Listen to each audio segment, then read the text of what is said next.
उत्तर भारत के एक गांव में एक बेहद गरीब आदमी रहा करता था। उसके दो पुत्र थे। बड़ा लड़का जन्म से ही अंधा था और छोटा लड़का अनपढ़ व गंवार था। उसने भी कोई काम धंधा नहीं सीखा था। वो आदमी बड़ा दुखी था। जैसे तैसे दिन गुजरते जा रहे थे। धीरे धीरे वो व्यक्ति क्षीण होता गया और एक दिन चारपाई पर पड़ गया। वो समझ चुका था कि अब उसकी मृत्यु निकट है। उसने दोनों लड़कों को अपने पास बुलाया और छोटे लड़के के हाथ में बड़े अंधे लड़के का हाथ देकर बोला, बेटा, इसका हाथ कभी मत छोड़ना, इससे संबंध कभी न तोड़ना, चाहे भीख मांगकर तुमको गुजारा करना पड़े। इसका भार मैं तुम ही पर छोड़कर जा रहा हूँ। छोटे लड़के ने वादा किया, पिताजी, मैं कभी भी बड़े भाई का साथ नहीं छोड़ूंगा, चाहे कितने ही दुख संकट क्यों ना आ जाएं। बूढ़े के देहांत के बाद छोटा भाई बड़े का हाथ थामकर दिन भर घूमा करता था। जो कुछ भी भीख मांग कर मिलता था, पहले बड़े भाई को खिलाता, फिर खुद खाया करता था। इसके अलावा वो कर भी क्या सकता था। फिर भी वो अपने बड़े भाई का पूरा ध्यान रखता था। वो बड़ी मुश्किल से अपने दिन बिता रहा था। अक्सर वो दुख का मारा सारे गांव का चक्कर लगाता, लेकिन उसे भीख नहीं मिलती तो भूखा ही रह जाया करता था। धीरे धीरे भूख और तंगी के कारण छोटा भाई इतना परेशान हो गया कि अपने बड़े भाई के प्रति अपने पिता से किया गया वायदा तोड़ने की सोचने लगा।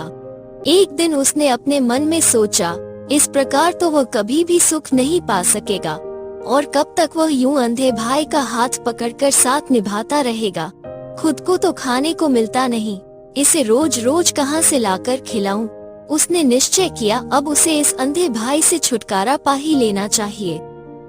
एक दिन वो अपने अंधे भाई को बहुत घने जंगल में ले गया, जहाँ पर कोई भी नहीं आता जाता था। वो उसे एक वृक्ष के पास ले गया और एक बड़ी सी रस्सी लेकर उसे वृक्ष के तने से बांध दिया और समझाता हुआ बोला, भाई, मैं तेरे बंधन जल्द आकर खोलूंगा। इतना कहकर छोटा भाई वहाँ से चंपत हो गया। वो उसको इस प्रकार वन में छोड़कर भागा जैसे बहुत बड़ी मुसीबत से छुटकारा पा गया हो। बड़े भाई को इस बात का पता न था कि छोटा भाई अब लौटकर न आएगा। वो अपने छोटे भाई का इंतजार करने लगा, परंतु जब बंधे बंधे काफी देर हो गई और छोटा भाई लौटकर न आया तो उसे चिंता हुई। वो समझ गया, उसका छोटा भाई धोखे से उसको इस घने जंगल में बांधकर छोड़ गया है और वो अब लौटकर न आएगा। वो जोर जोर से रोने लगा, क्योंकि रात में सभी ओर से जंगली जानवरों की आवाज सुनाई दे रही थी। वो डर के मारे कांपने लगा। फिर अचानक उसे ध्यान आया कि वह अपने साथ एक छुरा भी लाया है। अंधे ने अपने बंधनों को छुरे से काट डाला और फौरन वृक्ष पर चढ़ गया और वृक्ष की सबसे ऊंची शाखा पर जा बैठा। थोड़ी देर के बाद अंधे को ऐसा महसूस हुआ जैसे जंगली जानवर उसी वृक्ष के नीचे आकर इकट्ठा हो रहे हैं। जो भी पशु वहाँ पर आता, अपनी अपनी कथा सुनाता था। एक जानवर बोला, चीते, कोई नई बात बतलाओ। चीता बोला, अच्छा प्यारे भाई, आओ बैठो, मैं तुम्हें एक नई बात बताता हूँ। सब इकट्ठे हो गए। तब चीता बोला, भाई, नई बात यह है कि हम जिस वृक्ष के नीचे बैठे हैं, अगर कोई अंधा इस वृक्ष की जरा सी छाल छील कर उसका रस अपनी ज्योतिहीन आंखों में डाल ले तो उसकी आंखों की ज्योति लौट आएगी और उसे एक नया जीवन मिलेगा। अंधा भाई, जो वृक्ष की सबसे ऊंची शाखा पर बैठा था, चीते की बात को बड़े ध्यान से सुन रहा था। वो चीते की इस भेदपूर्ण बात को सुन बहुत प्रसन्न हुआ।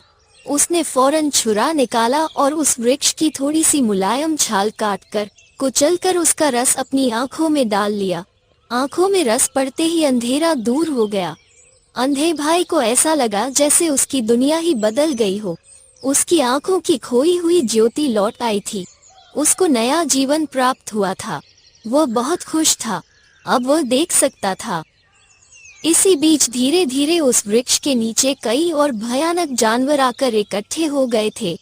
एक पशु बोला, भेड़िए भाई, अब तुम भी कोई नई बात सुनाओ, परंतु जो कुछ भी तुम बतलाओ उसमें झूठ का पुट बिल्कुल नहीं होना चाहिए।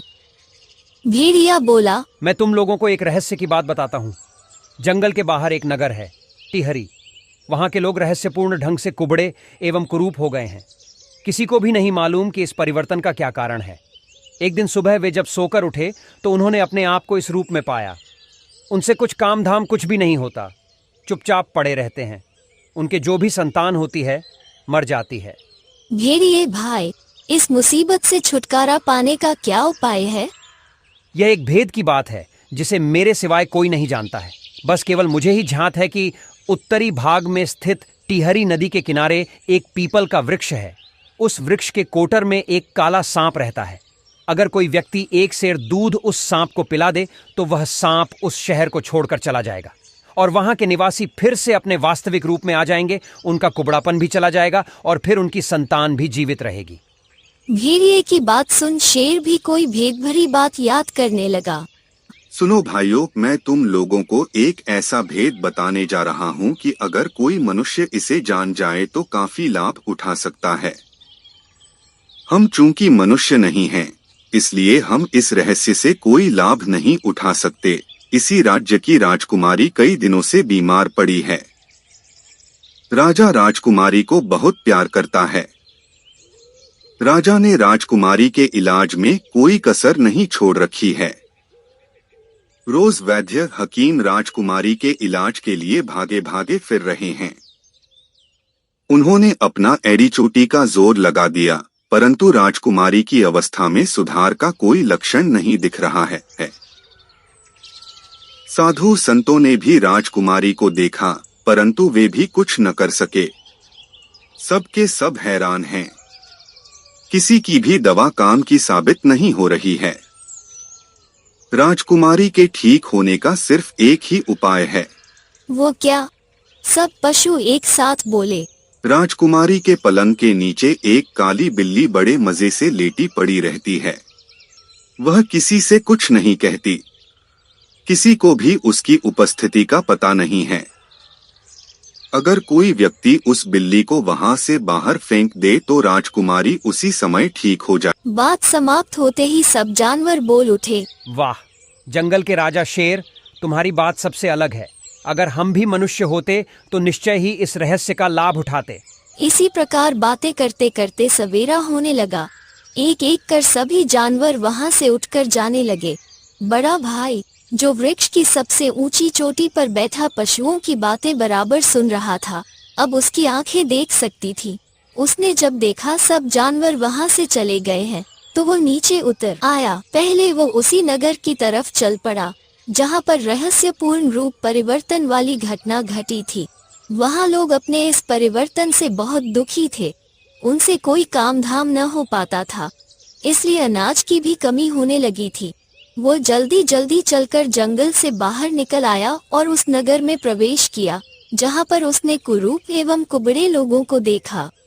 उसने लोगों से पूछा, ए नगरवासियों, तुम्हारे कुबड़े एवं कुरूप होने का क्या कारण है?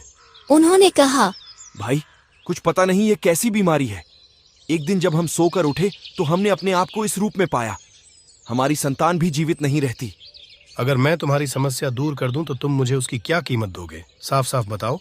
अगर तुम नगरवासियों को इस भयानक एवं आश्चर्यजनक रोग से मुक्त करा दो तो इससे ज्यादा खुशी की बात क्या हो सकती है। सारी जनता दुखी है। तुम्हें जितना भी धन चाहिए ले जा सकते हो। नगरवासी बोले। बड़ा भाई बोला, अच्छा, अब तुम लोग अपने अपने घरों को लौट जाओ। कल सुबह तक तुम सभी रोग से मुक्त हो जाओगे। वे उससे काफी हद तक प्रभावित हो चुके थे। उन्हें आश्चर्य भी हो रहा था कि यह लड़का किस प्रकार उन्हें इस भयानक रोग से मुक्ति दिलाएगा। यही सोचते हुए वे अपने अपने घरों को लौटने लगे। जब सभी लौट गए तो उसने एक बड़े से बर्तन में बाजार से दूध लिया और उत्तर की ओर बढ़ने लगा। चलते चलते शाम तक वह टिहरी नदी के तट पर पहुंच गया। उसी नदी के किनारे उसे पीपल का वृक्ष भी दिखाई दिया। वो उस वृक्ष के नीचे दूध का बर्तन रख हाथ जोड़कर बैठ गया। थोड़ी देर बाद एक काला सांप वृक्ष के कोटे में से निकला और नीचे उतरने लगा। सांप ने सारा दूध पिया और फिर एक तरफ चल दिया। लड़के ने भी सांप को जाते देखा और प्रसन्न हो उठा। वो वापस शहर की तरफ चल पड़ा। सुबह तक लगातार चलते चलते वो फिर शहर के मध्य जा पहुंचा। लोग सोकर उठने लगे थे और अपने वास्तविक रूप में थे। उनका कुरूप एवं कुबड़ापन दूर हो चुका था। जनता खुश हो रही थी। उन्होंने लड़के का बहुत सत्कार किया। लड़का भी मनवांछित धन ले वहां से चल पड़ा। चलते चलते वो उस नगर से राजमहल में पहुंचा, जहां पर राजकुमारी कई दिनों से मूर्छित पड़ी थी। राजद्वार पर संतरी खड़ा था। उसने संतरी से पूछा, संतरी जी, तुम सब इतने उदास क्यों हो? क्या कोई बहुमूल्य वस्तु खो गई है या राजा पर कोई विपत्ति आन पड़ी है? क्या तुम्हें मालूम नहीं है? क्या?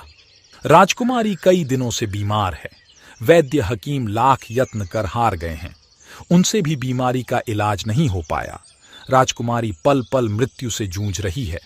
राजा के साथ साथ जनता भी दुखी है। अगर मैं राजकुमारी को ठीक कर दूं तो मुझे क्या दोगे? जाओ, जाकर राजा से पूछो। तभी वैद्य हकीम साधु संत वहां आकर खड़े हो गए और लड़के से बोले, मूर्ख, क्या बकता है? क्या तुझे अपनी जान का भी डर नहीं है? अगर तू राजकुमारी को ठीक न कर पाया तो अपनी जान से हाथ धो बैठेगा। जिस मर्ज का इलाज हम जैसे बड़े बड़े विद्वान न कर सके, उसका तू मूर्ख बालक क्या इलाज करेगा? जा, भाग जा। लड़का उनकी बात सुनकर मुस्कुराया और बोला, एक बार मुझे राजकुमारी तक पहुंचा दो और मुझे देख लेने दो, वह किस हालत में पड़ी है। राजमहल के द्वार पर शोर सा मच गया था। तभी राजा का रौबीला स्वर सुनाई दिया, लड़के को अंदर ले आओ। जब लड़का अंदर पहुंचा तो राजा बोला, ऐ भोले लड़के, इतना बढ़ चढ़कर बात मत करो। जानते हो, अगर तुम राजकुमारी को ठीक न कर पाए तो मार डाले जाओगे। क्या तुम्हें अपने प्राणों का भी भय नहीं है? महाराज, मुझे एक अवसर तो दीजिए। ठीक है, अगर तुम असफल रहे तो मार दिए जाओगे। मुझे यह भी मंजूर है, परंतु अगर मैंने राजकुमारी को ठीक कर दिया तो क्या आप मेरी शादी उससे कर देंगे? राजा पल भर सोचता रहा, फिर बोला, अच्छा, तुम भी अंदर चलकर देखो।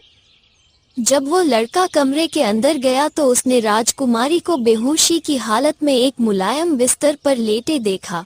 लड़के ने सब लोगों को कमरे से बाहर निकाल दिया, जो उसके साथ साथ वहां चले आए थे। लड़के ने कमरे का दरवाजा बंद कर दिया और पलंग के नीचे टटोलने लगा। नीचे एक बड़ी सी बिल्ली चुपचाप बैठी थी। लड़के ने उस बिल्ली को उठाकर खिड़की से बाहर फेंक दिया। तभी राजकुमारी चौंक कर उठ बैठी। उसको ऐसा लग रहा था जैसे वह सोते से जागी हो और उसे कुछ न हुआ हो। सब लोग राजकुमारी के उठने का समाचार जान कमरे में घुस आए। राजा रानी राजकुमारी को देख फूले नहीं समा रहे थे। राजकुमारी ने आश्चर्य से पूछा, क्या बात है? मुझे क्या हो गया था? बेटी, अजीब तरह की बीमारी थी, किसी से भी ठीक नहीं हो पाई। तब इस लड़के ने आकर तुम्हें इस बीमारी से छुटकारा दिलवाया और तुम्हारी जान बचाई। परंतु इसकी एक शर्त थी कि अगर यह तुमको ठीक कर देगा तो तुम इसकी हो जाओगी, ये तुमसे शादी कर लेगा। राजा इतना कह चुप हो गया। राजकुमारी भी लड़के के गुण व रूप को देख मुग्ध हो गई। राजा ने बड़ी धूमधाम से उनकी शादी करवा दी। भिखारी लड़का राजकुमार बन गया। राजकुमारी सदा के लिए उसकी हो गई। एक दिन वह राजकुमारी के साथ घोड़ागाड़ी में बैठ घूमने के लिए निकला। मार्ग में उसे अपना भाई पैदल घूमता हुआ दिखाई दिया।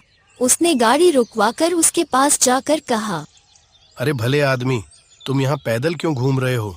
उसने कहा, तुम्हें इससे क्या? राजकुमार ने पूछा, तुम्हारा कोई भाई भी था? हाँ था, एक अंधा भाई। उसको क्या हो गया? वह कहाँ है? वह शायद मर गया।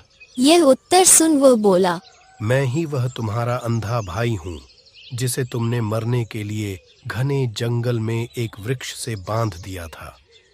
मैं चाहूं तो अब तुम्हें फांसी पर चढ़ा सकता हूँ, परंतु मैं तुम्हारे जैसा नीच नहीं जो तुमसे बदला लूं। उसने अपने छोटे भाई को सारी बात बताई कि किस प्रकार उसकी आंखों की ज्योति लौटी और किस प्रकार वह राजकुमारी की बीमारी दूर कर राजकुमारी का पति बना। छोटा भाई भी आश्चर्य से उसकी तरफ देखने लगा। उसने अपने बड़े भाई को पहचान लिया था। जब बड़ा भाई वहां से चला गया तो उसने भी सोचा क्यों न मैं भी पशुओं की बातें सुन लाभ उठाऊं। उसी रात वह जंगल में जाकर उसी वृक्ष पर चढ़कर बैठ गया। धीरे धीरे जंगल के पशु आकर उस वृक्ष के नीचे एकत्रित हो गए। चीता बोला, आज की नई बात तो ये है कि एक अंधा न जाने कब इस वृक्ष पर चढ़ बैठा था। उसने हमारी सारी बातें सुन लीं और अपनी आंखें ठीक कर लीं और आराम से यहां से चला गया। तभी भेड़िया बोला, हाँ, वह पहले उसी नगर में गया जहां रहस्यपूर्ण रूप परिवर्तन हुआ था। काले सांप को दूध पिलाकर लोगों को ठीक कर उसने काफी धन कमाया। तभी शेर बोला, फिर वह राजमहल पहुंच गया और राजकुमारी की बीमारी दूर कर उसका पति बन बैठा। उनकी बातें सुनकर चील ने ऊब कर ऊपर देखा तो चौंक कर बोली, पेड़ पर कोई सफेद सी चीज दिखाई देती है, शायद यह वही दुष्ट है। फौरन पेड़ पर चढ़ जाओ और इसे टांग पकड़कर नीचे गिराओ। छोटा भाई भय से कांपने लगा। कुछ जानवर पेड़ पर चढ़ गए और लड़के को नीचे गिरा दिया। सब पशु उस पर झपट पड़े और उसका सफाया कर दिया।